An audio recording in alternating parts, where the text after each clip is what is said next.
যে ধরেন বাংলাদেশের বামপন্থী স্পেকট্রামে 24 একটা গুরুত্বপূর্ণ মাইলফলক, বোঝার জন্য বামপন্থীদের চরিত্র।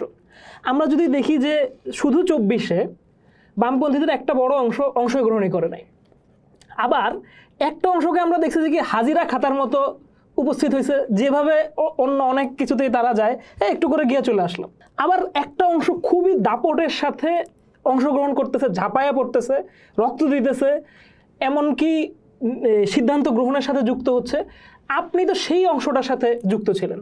তো এই যে বাংলাদেশের বামপন্থীদের মধ্যে এই যে 24-এর অভ্যুত্থান নিয়ে এই ডাইলেমাটিক পজিশন, এইটা নিয়ে যদি একটু এইটা বলতে গেলে আসলে একটু পিছন থেকে বলতে হবে। এটার জন্য আমি খুব সিগনিফিকেন্টলি মনে করি যে বামপন্থীদের এই গণঅভ্যুত্থানে যে অংশগ্রহণ, সেই অংশগ্রহণের ব্যাপারে বা এই গণঅভ্যুত্থানটা ওন করার যে বিষয়টা, এটার বিষয়ে আসলে আমাদের 2020-এ যে ছাত্র ইউনিয়নের মধ্যে যে ভাঙনটা হয়, এই ভাঙনটার একটা গুরুত্বপূর্ণ ভূমিকা আসলে এখানে আছে। যেমন মনে করেন ওই ভাঙনে আসলে আমাদের কি সমস্যা হইতেছিল, মানে ওই ভাঙনটারে অনেকেই বলবে যে না ওইটা পলিটিক্যাল না, অনেক বেশি ব্যক্তি, এই ব্যক্তিরে চায় না, এই ব্যক্তিরে চায় না, এইসব নানান কিছু। কিন্তু বিষয়টা হলো এই ব্যক্তিগুলাও কেন সিলেক্টেড হয়েছে, এই ব্যক্তিগুলাও কিন্তু তার একটা পলিটিক্যাল হিসাব নিকাশ থেকে সিলেক্টেড হয়েছে। আমার মনে আছে যে আমি যখন ছাত্র ইউনিয়নের সাধারণ সম্পাদক হই, তখন মানে আমি আসলে সাধারণ সম্পাদক হয়ে স্বাভাবিক সময় কাজ করার সুযোগ কম পাইছিলাম আমরা, কারণ কোভিড চলে আসছিল।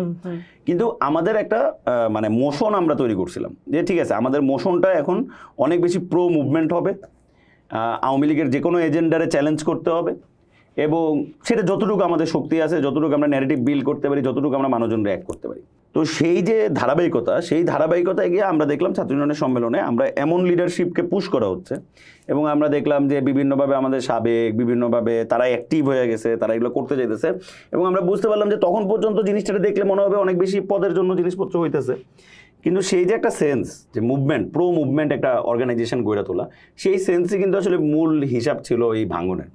এবং এই ভাঙন পরবর্তী সময় কি হয়েছে, ওই যে আপনি যেটা বললেন যে যারা মনে করেন একেবারে মুভমেন্টে ছিল না, বা যারা মনে করেন হাজিরা দিতে আসতো, তারা তো নানানভাবে আমাদেরকে আসলে সমর্থন করতো না। তো আমাদেরকে তখন যেটা করতে হয়েছে, আমাদের তখন একটা পলিটিক্যাল লাইন নিতে হয়েছিল যে ঠিক আছে আমরা তাহলে আমাদের পেরিফেরিটা এখন বড় করবো, নতুন করে বড় করবো।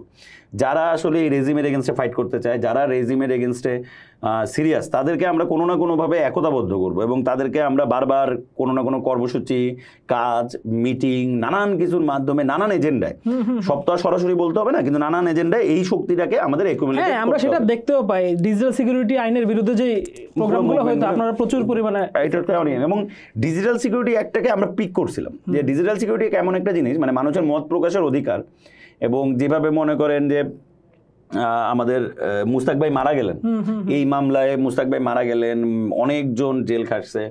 যেমন আমার মনে আছে যে মুস্তাক ভাই মারা যাওয়ার পরে আমাদের বেশ কয়েকজন সহযোদ্ধা হলো জেলে গেছে, এবং জেলে একটা লম্বা সময় তাদের থাকতে হয়েছে। সেই সময় তারা এরকম লোকও পাইছেন যিনি 9 বছর আগে এই ডিজিটাল সিকিউরিটি অ্যাক্টের ধারাবাহিক, মানে এরকম এক মামলায় তিনি 9 বছরের আসলে কাটাইতেছেন তার জেলে। তার কিচ্ছু না, সে ব্র্যাকের একজন লেকচারার ছিলেন, তিনি ফেসবুকে একটা পোস্ট বা ব্লগে কিছু একটা লিখছেন, এই ধরে তার নামে মামলা, এবং সেই ধরে সে 9 বছর ধরে জেল খাটতেছে। এই লোকের সাথেও পরিচয় হয়েছে আমাদের গিয়া, বা আমার সহযোদ্ধাদের হয়েছে এই জেলের ভিতরে।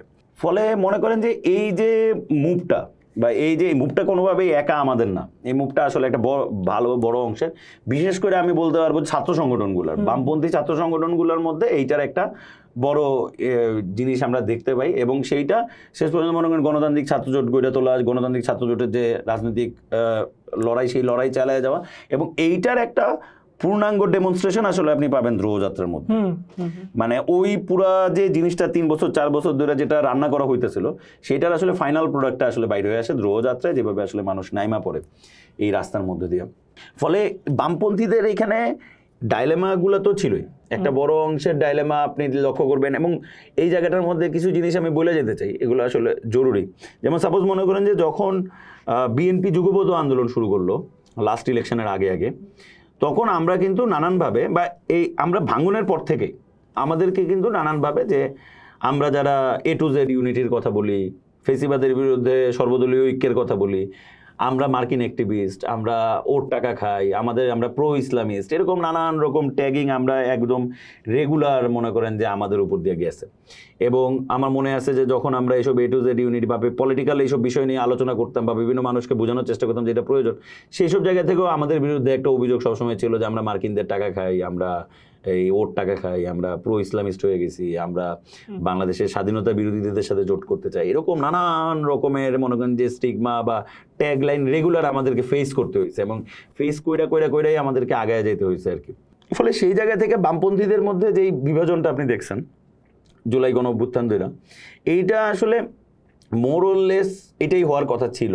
কারণ হলো একটা লম্বা সময় ধরে বাংলাদেশের বামপন্থীরা ঠিক পাওয়ার কোয়েশ্চেনে আন্দোলন করতেছিল না, বা বামপন্থীদের একটা বড় অংশ, আমি বলতেছি না সকল বামপন্থীরা, কিন্তু একটা পাওয়ার কোয়েশ্চেনে আন্দোলন বা সরকারের বিরুদ্ধে একটা আন্দোলন বা ঠিক ওই মুভমেন্টে সে ছিল না। সে ছিল প্রতিবাদ করতেছে, বিরোধিতা করতেছে, কিন্তু এতটুকুর মধ্যে বা ধরেন সে আসলে জন বলতে যাকে বুঝে, গণ বলতে যারা বুঝে, সেটা আসলে এমন একটা সংজ্ঞার ভিতরে চলে আসছে যে সংজ্ঞাটা থেকে মানুষ আসলে অনেক দূর আগে গেছে, আলটিমেটলি আর সেই গণ আর থাকতেছে না। ফলে এই জায়গাটার মধ্য দিয়ে আসলে মনে করেন যে এই সিনারিওটা গড়ে ওঠা আর কি, যে অভ্যুত্থানের সময় বা এই যে ভাগ বাটোয়ারাটা হয়ে যাওয়া, যে উনি আসেন নাই, হাজিরা দিছে কেউ।